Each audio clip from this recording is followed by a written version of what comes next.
Então a gente continua o nosso estudo agora de átomo de um elétron, resolvendo a equação de Schrödinger que nós obtivemos no último vídeo, né? Ela está escrita aqui com o operador laplaciano escrito em coordenadas esféricas, o termo de interação, que é proporcional a 1 sobre r igual a π. Então a nossa ideia aqui vai ser primeiro expressar esse π de r, θ e φ usando a técnica de separação de variáveis como uma função r maiúsculo que depende apenas de r e uma função que eu vou chamar de y que vai depender de θ e φ. Depois eu separo θ e φ em uma parte de θ e uma parte de φ. Nós vamos começar por esse caminho aqui.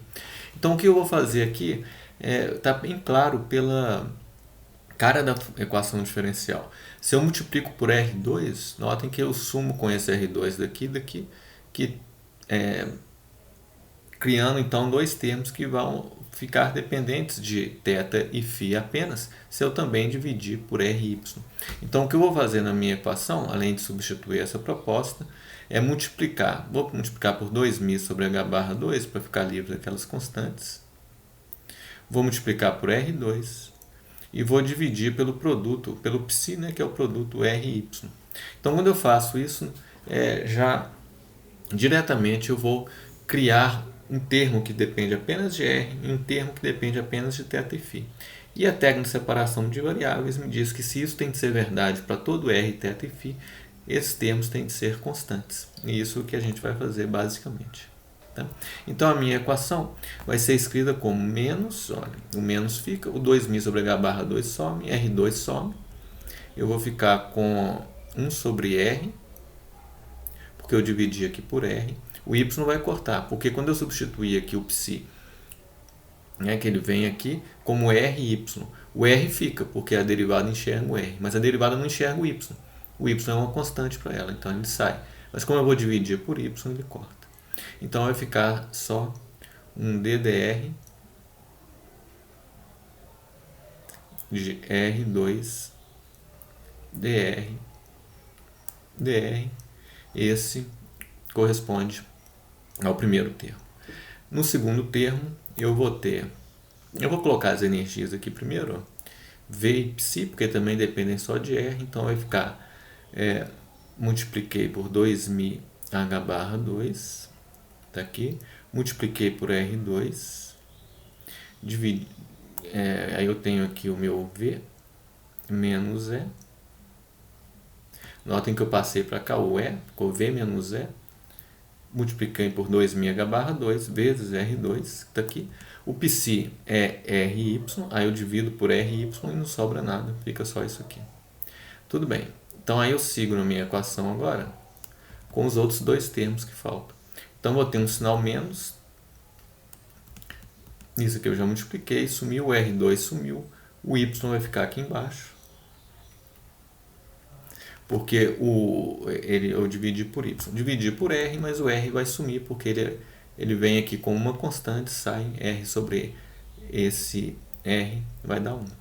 Então aqui eu vou ficar com 1 sobre seno θ, d de θ, seno θ, dy de θ.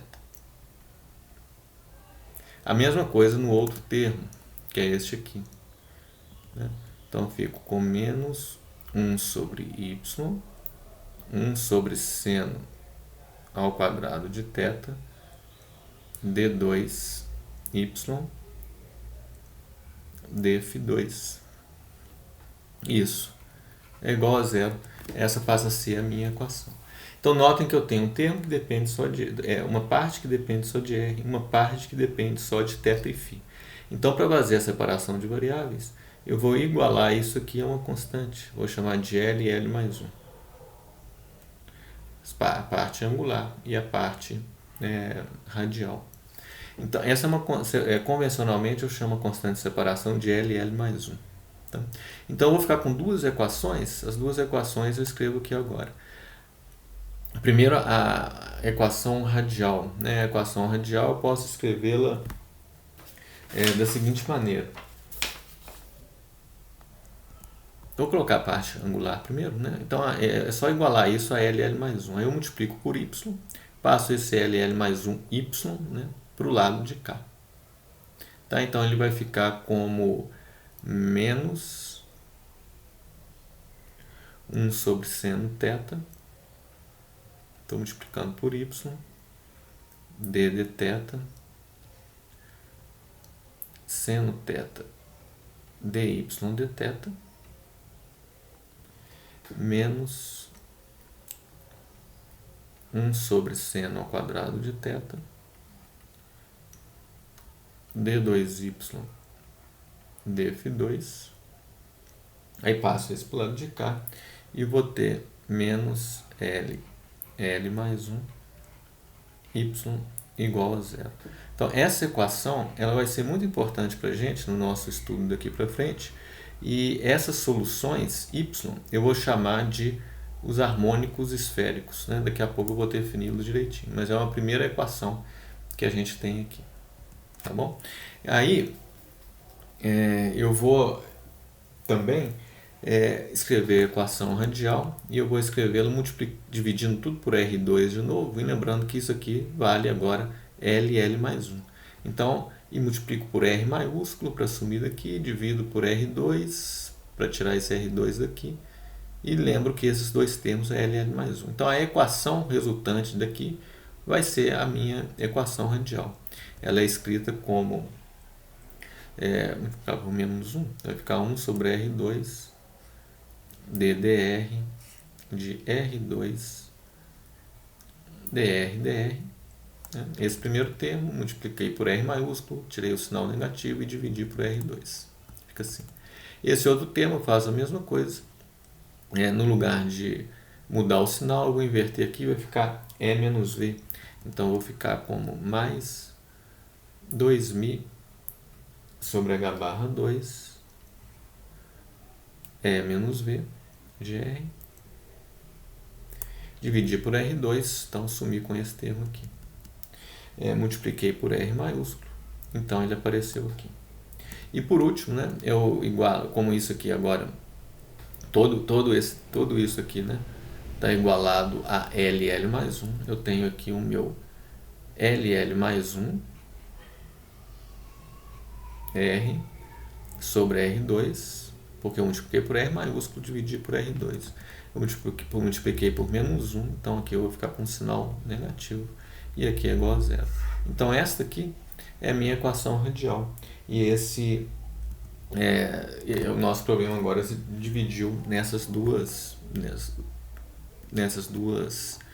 equações. Na equação agora angular, eu também posso fazer o seguinte, eu escrevo y como uma função q de θ e uma função que eu vou chamar de p de θ, só para ficar igual ao que eu tinha feito, e uma função q de φ. Então, eu faço a separação de variáveis aqui, né, multiplicando por seno ao quadrado de θ. Né? E aí eu vou ficar, facilmente eu vejo que eu crio um termo aqui que vai depender apenas de Q. Então, ele vai ser escrito como menos 1 sobre Q, quando eu dividir por PQ. Ó, aqui, ó, D2 df2 vai ser D2, colocar uma derivada total. D2Q df2, né, esse termo aqui. Multipliquei tudo por seno ao quadrado de θ. Dividi por PQ. Então, observe que quando eu dividir por PQ, esse termo não vai depender de φ, né? Porque o Q vai cortar em cima e embaixo. Aqui é a mesma coisa, o Q passa, porque é derivado em θ, e o Q depende de φ. Mas eu divido por Q e ele some. Então, só esse termo vai depender de φ, e de φ apenas, né?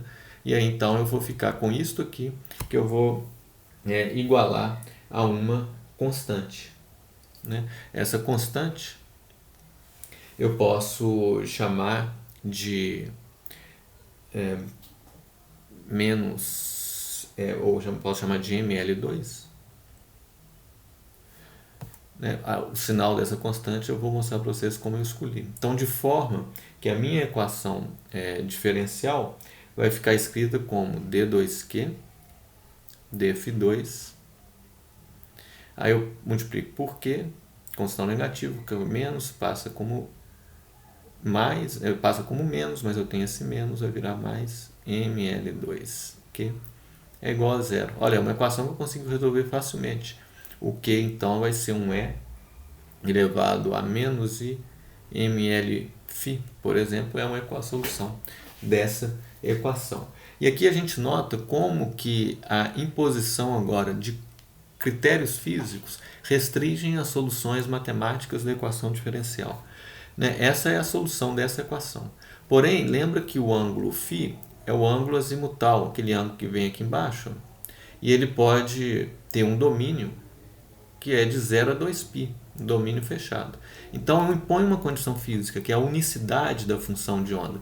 Se ela sai de zero, volta aqui, depois de percorrer 2π, ela tem que ter o mesmo valor, porque a função é unívoca.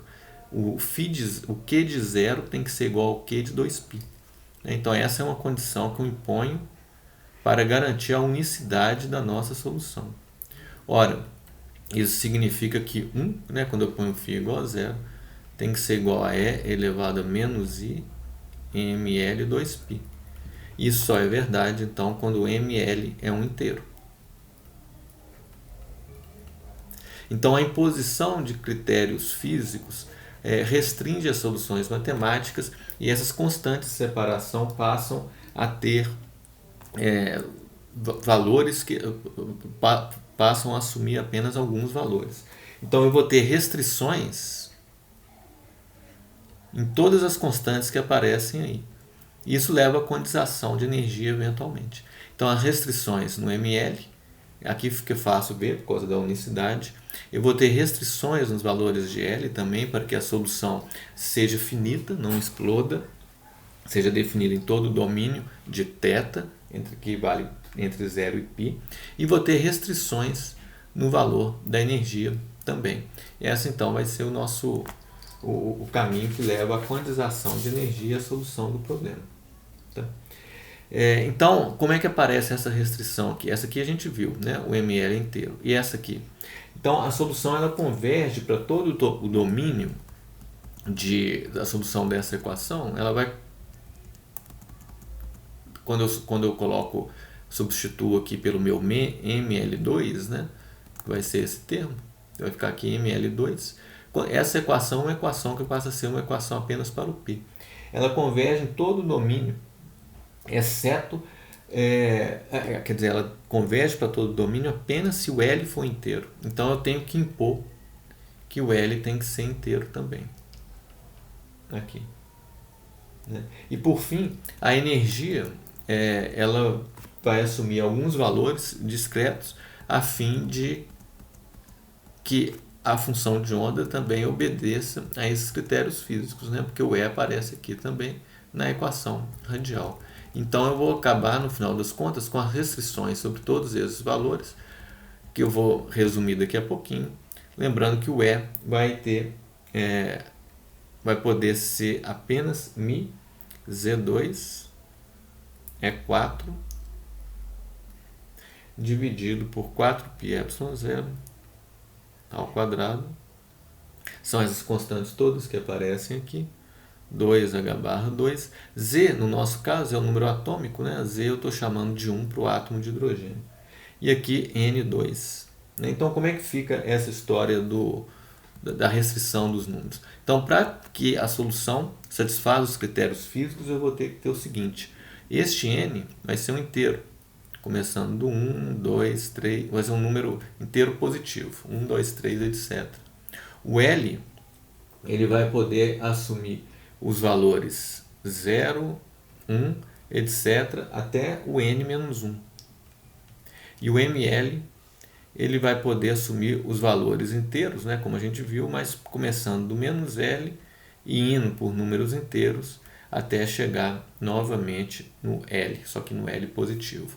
Então, por exemplo, quando eu tenho n igual a 1, primeira possibilidade aqui, o L vai poder ser apenas 0, porque n menos 1 vai ser 0, o L vai ter que sair do 0 e chegar no 0, então ele só pode ser 0. Ora, isso faz com que o ml seja 0 também, porque ele tem que ir de menos L a L por números inteiros, então ele tem que ir de 0, ele vai ficar no 0. Agora, no n igual a 2, veja o que eu tenho. O L vai poder ser 0 e o L vai poder ser 1, né? Porque são as duas possibilidades que essa restrição me dá.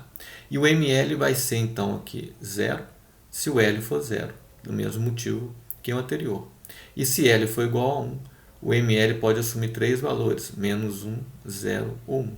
Então, com N igual a 2, a gente vai dividindo o sistema assim, a gente pode pictoricamente representar dessa forma. Ó. N igual a 2, aqui vai ser o L igual a 0, e aqui vai ser o meu L igual a 1 dividido em 3 estados. Aqui eu tenho ML igual a 0, aqui menos 1, 0 e 1. Aí eu vou representando as coisas dessa maneira. Quanto à energia, ela para o átomo de hidrogênio, se eu coloco aquelas constantes, eu vou ter o seguinte, olha, aqui é meu potencial, menos 1 sobre R, ter essa cara, e aí eu tenho a quantização de energia expresso dessa forma, ó, o E depende apenas de N, então N igual a 1, se eu ponho aquelas constantes todas, eu chego no menos 13,6 eletronvolts. Para N igual a 2, eu tenho aqui o valor menos 3,39 eletronvolts. E assim por diante eu vou construindo N igual a 3, menos 1,51 eletronvolts. Os níveis de energia que aparecem aqui são esses dados por essa equação. Tá? Então essa é a situação aqui que a gente chega. E a função de onda finalmente, como ela é uma função de R, θ e φ, observe que eu estou escrevendo ela como uma função de R. Essa função de R tem a cara, se eu resolvo a equação diferencial, aqui o Z é igual a 1 para o átomo de hidrogênio, ela tem essa forma, que é a solução da equação diferencial. A zero é uma constante que eu vou definir daqui a pouquinho, elevado a L, e alguns polinômios aqui, que vão ser polinômios em ZR sobre a zero. Essa é a forma da parte radial. E tem uma função, então, y, que depende de θ e φ, que eu vou colocar os índices L em ml, porque como a gente viu, o φ depende de ml, e aí vai sobrar uma função para θ que depende de L em ml. Então essa é a parte angular toda, e essa é a parte radial. A função de onda é um produto das duas. Sendo um produto das duas, eu vou indexá-la com os números quânticos adequados, que é o N, o L e o ML. Notem que o N aparece aqui, o L e o ML aparecem aqui, e o L também aparece nessa equação radial. Então são os três números que eu vou usar para indicar um estado. Então eu volto aqui e mostro para vocês. Se eu estou aqui, olha, nesse estado, esse estado corresponde a um N igual a 2, um L igual a 1 e um ML igual a 1. Então, cada estado que eu representei pictoricamente por esses quadrinhos, agora tem um índice que é escrito dessa forma. Esse aqui, por sua vez, é o Psi com N igual a 2, L igual a 0, ML igual a 0. Esse aqui seria o meu Psi com N igual a 1, L igual a 0, ML igual a 0. Então, vocês veem que eu vou indexar por isso aqui. No entanto, a energia depende apenas de N. Isso cria uma situação interessante, porque todos esses estados têm a mesma energia, que é um E de N, no caso N igual a 2. Mas eu tenho 4 estados, porque eu tenho 4 quadrados aqui, cada um deles tem uma indexação diferente. E tem uma função que é diferente, porque a função depende desses números quânticos todos, mas não a energia depende apenas de N. Isso cria uma situação que se chama degenerescência. Vários estados com uma mesma energia. Então essa energia, a energia é degenerada, né? Então ela tem um único valor para 4 estados nesse primeiro exemplo nosso aqui. Então tem uma degenerescência igual a 4 se a gente considerar só esses números quânticos que nós estamos considerando aqui, tá bom? Então esse estado, este tem funções diferentes, porém a mesma energia. A gente diz que essa energia então é degenerada. Então a gente vai continuar analisando o átomo de hidrogênio nos próximos vídeos.